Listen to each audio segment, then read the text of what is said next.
importante qui vient. Ouais. Et garde-la pour toi pour l'instant. Fais confiance à tes mains.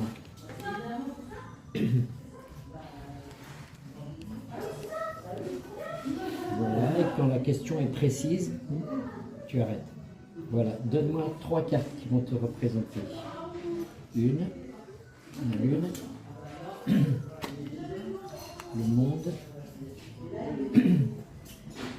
voilà, et la force, et 2 cartes pour ta question.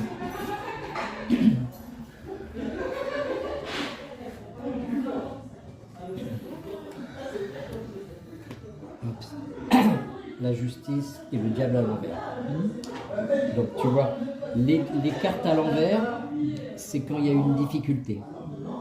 Quand elles sont à l'endroit, c'est que tu assumes, c'est que tu assures. Par exemple, là je te dis, là, la carte du présent avec le monde à l'endroit, ça veut dire que en toi, tout est possible. Tout est possible, tu vas être relativement bien et tu es dans le monde. Là, tu es dans le monde, tu es sorti, tu visites ça comme ça. C'est la carte du présent. La carte du passé, c'est la lune. Ça veut dire que tu portes en ce moment comme bagage plein de choses qui t'ont nourri et auxquelles tu penses, et puis ça fait avancer, ça nourrit le monde. Le monde regarde regarde les crevisses là, et puis la lune elle influence. Et ça, ton passé, tu peux l'utiliser, ton savoir. Là, c'est la carte de l'avenir proche. En ce moment, il la force à l'envers, ça veut dire qu'il y a des blocages quelque part. Il y a des blocages par rapport à ça, à ça. Tu n'es pas en position de force, je voudrais te dire.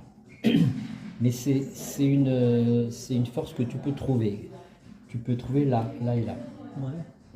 Et là dans ton côté, t'englobes tout. Tu vois.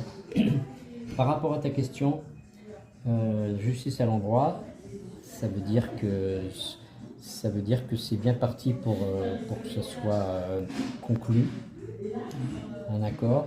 Mais avec le diable à l'envers, ça veut dire que tu as affaire à les rapports de force difficiles. Rapport de force difficile, et ça va te demander un petit peu une petite bataille là. Et la carte secrète qui répond au comment faire, c'est la somme des 2 cartes, 15 et 8, 23, 3 et 2.